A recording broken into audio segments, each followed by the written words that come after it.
Assalamualaikum warahmatullahi wabarakatuh.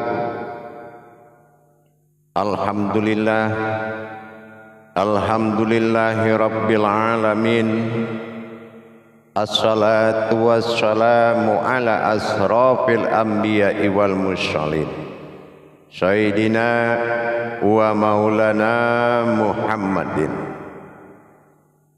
Asyhadu an la ilaha illallah wa asyhadu anna Muhammadar Rasulullah. Allahumma sholli ala sayyidina Muhammad, Muhammadun musyabihil wal ikram, ya wal jalila wal ikram.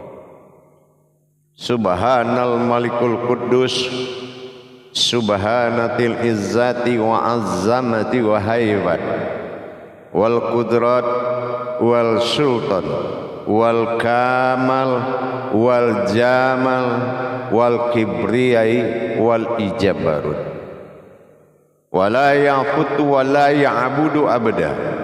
Suhubukum kudus surabuna wa rabbul malaikatihi wa ruhi, subhanallah walhamdulillah wala ilaha illallah wallahu akbar. Bersyukur kita kehadirat Allah dengan mengucapkan alhamdulillahi rabbil alamin atas segala limpahan karunia, rahmah dan hidayah. Sesuai dengan izin dan ridhonya serta dengan rahmat dan hidayahnya, kita dapat belajar, diberikan waktu dan kesempatan untuk beribadah kepada dirinya, sehingga menjalankan amanahnya dalam iman jelas sudah, karena kita awalnya sudah bermakrifatullah sebelum kita mengadakan ibadah kepada wujud. Bersalam kita takkan terlupakan, marilah sama-sama kita sampaikan kepada junjungan kita Nabi Allah, Nabi al-akhirul zaman, Rasulullah Muhammad sallallahu alaihi wasallam. Atasnya kalimahnya kita kalamkan dengan menyapakan Allahumma sholli ala sayyidina Muhammad wa ala alihi sayyidina Muhammad. Alhamdulillah, bertemu lagi dengan saya Guru Mursyid Syekh Nur Muhammad Buya Irwan Maulana Al-Khalidi, Pasaman, Sumatera Barat. Tentunya dalam rangka meningkatkan iman dan takwa kita kepada Allah, marilah sama-sama kita berbagi ilmu dan wawasan. Insya Allah mudah-mudahan bermanfaat. Jamaah, para hadirin dan hadirat, kaum muslimin dan muslimat dimanapun berada, rahimakumullah. Berbicara mengenai ketentuan hayat dalam Islam adalah Tuhan. Berbicara asma Allah, bernama Tuhan kepada Allah. Allah adalah nama Tuhan, Muhammad adalah wujud bagi Tuhan, sementara Tuhan adalah aku ada, wujud. Kalau kita bermuqarrabun, yaitu menyatu menjadi satu, inilah innalillahi, menyatu kepada wujud asal mula jadi. Ini adalah awal daripada diri, illah Tuhan, ba'dal tunggal, awal mula jadi. Jadi kalau kita mendapatkan suatu tajali bagaimana yang dikatakan keakuan Tuhan pada diri, tentulah kita memahami seluruh perbuatannya terhadap dirinya yang berdampak kepada wujudnya, yaitu wujud kita sendiri. Memahami ketuhanan dalam diri atau dikatakan oleh sebuah diri, artinya adanya Tuhan dalam makom ketuhanan, umat dalam makom keumatan. Bukan artinya perbedaan antara umat dengan Tuhan. Kalau ini berbeda, maka sifat salbiyah akan bertentangan dengan ibadah. Apa salbiyah? Yaitu sifat yang dimiliki oleh ketunggalannya, yang tidak dimiliki oleh keumatan. Sementara ada umat dan ada Tuhan. Bercerita kembali kita melihat kepada puncak kebenaran ma'rifatullah. Ada sendi-sendi yang membuat kita bisa mentajalikan, yaitu sebuah wujud yang berjalan mentajalikan diri kepada asal mula jadi. Ini adalah tajalli Allah, itu bernama diri, yaitu rahasia sebuah diri. Ihdinas siratul mustaqim. Mana jalan lurus yang bisa mendapatkan mana Tuhan mana umat tadi?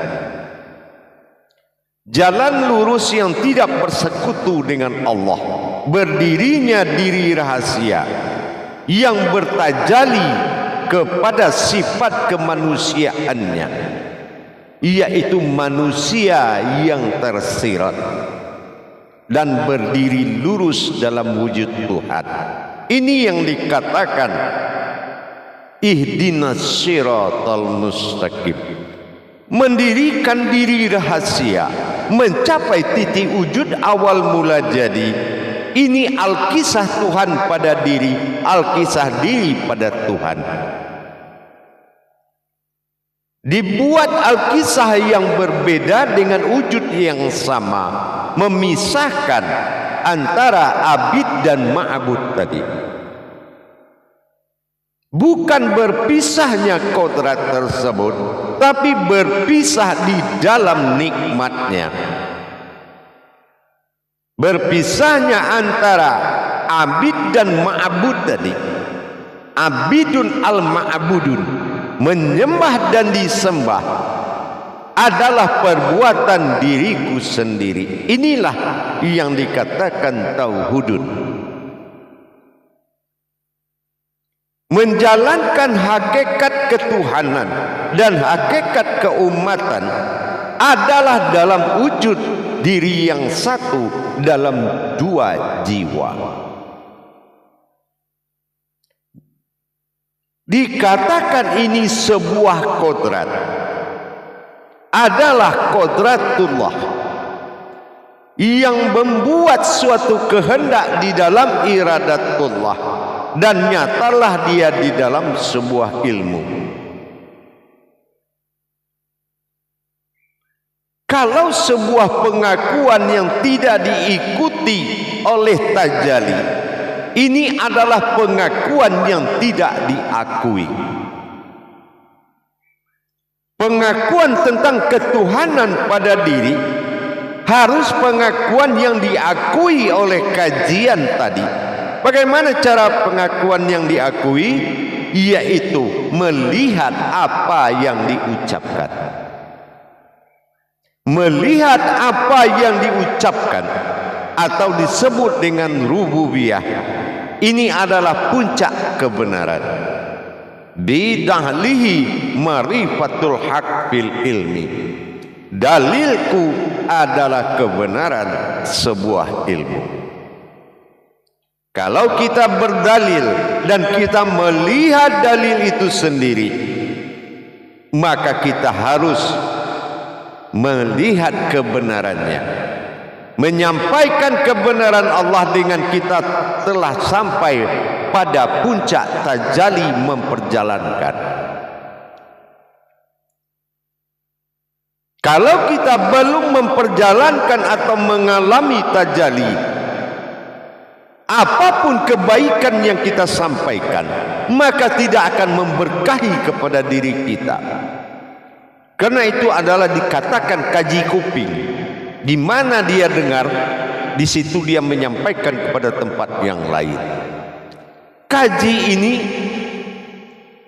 tidak datang dari manapun, kecuali Allah mengatakan, fa'alam nahu min laduni ilma.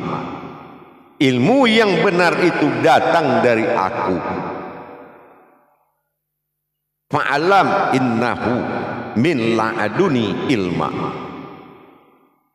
Sekarang adakah kita mendapatkan ilmu itu langsung dari dia sehingga amanah itu keluar dan berkalam kepada umat yang lain? Tentunya dengan adab-adab yang benar. Tapi kita rata-rata kebanyakan membesarkan kajian ini melebihi kemampuan dirinya, sehingga lebih besar kaji dari dirinya. Padahal yang dijadikan umat adalah dirinya yang harus besar dari kajian. Bukan membesarkan diri kemanusiaan, tapi membesarkan kodrat Allah. Ingat, yang dikatakan dengan ayat kitabullah itu adalah tubuh dalam ayat, diri dalam hayat. Inilah kitab yang hidup, dikatakan kitabullah, kitabnya Allah. Bermimbarnya pada diri yang satu, bermimbar Muhammad kepada Adam, berkibat kalam Allah dalam nyawa. Ini yang dikatakan mimbar. Untuk pencapaian itu butuh kebenaran, dan mengalami masa tauhid yang cukup kuat, ditempah dengan pemahaman tauhid, diperjalankan dengan masa tauhid, sehingga menuju jalan yang satu, ihram. Kalau masih menyatu, bukan artinya satu, tapi bersekutu. Tapi yang tidak bersekutu adalah menjadi satu. Ini yang dikatakan kiblatullah. Jadi kalau kita mendirikan sifat ketuhanan pada diri adalah dengan menjadikan diri itu sifat Tuhan. Ini perlu pemahaman tauhid yang sangat kuat. Kalau pemahaman tauhid kita belum kuat, maka sesungguhnya kita tidak mengerti dengan apa yang dimaksud oleh tauhid tersebut. Pentingnya Allah tempatkan syahadat itu awal pertama dalam rukun Islam. Artinya al-malikul hakul mubin, ashadikul wa'dal amin. Maknanya asyhadu an la ilaha illallah wa asyhadu anna Muhammad Rasulullah. Apa yang ada di dalam tauhidin itu dan apa tugas tauhidin adalah tauhudun, yaitu menjadikan kembali menjadi satu. Kalau dalam ibadah kepada sifat ketuhanan, memang tauhid ini menjadi dua. Ada jiwa Tuhan, ada jiwa umat. Tetapi kalau dalam masa tauhudun, Allahudun wal Muhammadun, sesungguhnya dikatakan Muhammad abaduhu min rasuluh. Muhammad itu adalah diriku yang diutus. Aku mengutus diriku sendiri, hayatullah, Rasulullah Muhammad min abduhu wa rasuluh. Ini dikatakan tauhidun, pemahaman ketuhanan pada wujud yang satu dalam dua jiwa. Jiwa ketuhanan, dewan jiwa keumatan. Maka disinilah kita harus menjadikan satu PR, mendapatkan keakuan Allah pada diri kita. Karena akulah Tuhan yang bernama Allah yang berwujud Muhammad. Ini adalah jabaran dari tauhid. Secara tauhid tidak dipisahkan lagi. Dalam memahami tersebut, mengenal kodrat-kodrat ketuhanan dalam diri, baik dalam bentuk wujud, wujud dan maujud. Ini adalah makom tauhidun yang tidak diberikan penamaan terhadap kajian tersebut. Ada berupa dan nyata, dituangkan dalam sifat manawiyah, kodrat, iradat dan ilmu. Apa kodratnya dan siapa yang beriradat dan siapa yang nyata? Ini kodrat, iradat, ilmu. Ini adalah tauhidun. Sama seperti kita memahami tauhidun ini, sama seperti kita dalam perumpamaan.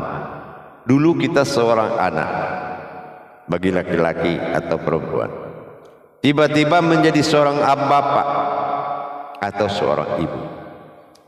Apakah berbeda wujud yang pernah menjadi anak dan yang pernah menjadi bapak ini? Berarti dua jiwa sudah ada dalam satu kodrat. Begitu juga dalam masa ketuhanan dan keumatan. Siapa yang pernah jadi bapak, siapa yang pernah jadi anak? Aku. Begitu juga dalam tauhidun. Siapa yang pernah jadi Tuhan? Siapa yang pernah jadi umat? Aku. Ilahinas. Dengan demikian kita melaksanakan ibadah semakin mudah, mendirikan kodrat umat yang kujadikan untuk menyembah kepadaku. Siapa yang kujadikan? Wujud dari diriku bernama Muhammad berasal dari Ahmad. Maka tersinilah dia mendirikan.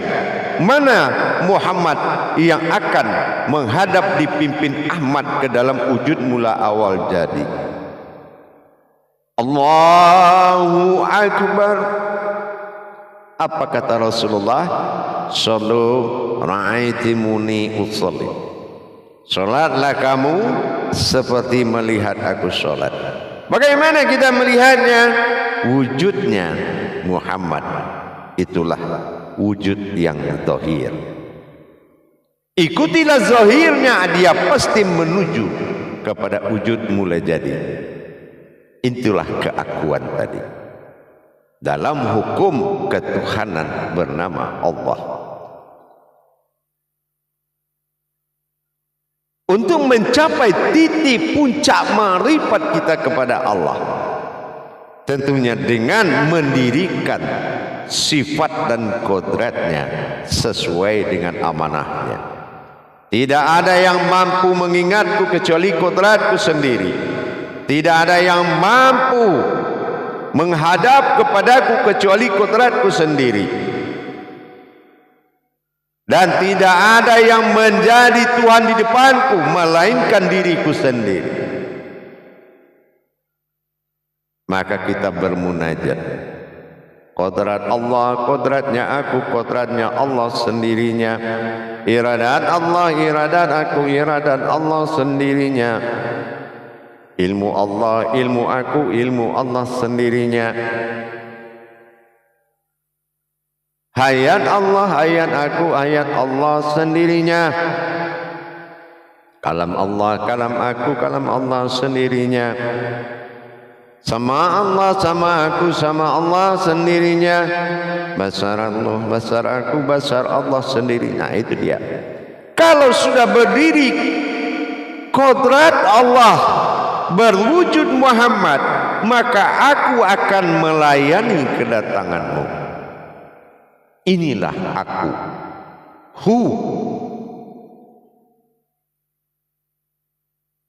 Dengan demikian takbir kita menentukan kedekatan kebenaran sebuah perbuatan. Tahbir kita menentukan kebenaran. Maka kita tingkatkan pemahaman tauhid kita. Bagi yang belum menempuh jalan tauhid, memperjalankan apalagi menikmati dan merasakan, maka dia tidak akan paham dengan makna yang disampaikan, tapi dia paham dengan pekerjaan yang dilakukan. Mudah-mudahan bisa dipahami dan bisa dipedomani untuk lebih meningkatkan iman dan takwa kita kepada Allah. Insya Allah mudah-mudahan bermanfaat. Barakallahu ya Karim ya Rahman ya Rahim. Akhirul kalam. Wabillahi taufiq wal hidayah. Wassalamualaikum warahmatullahi wabarakatuh.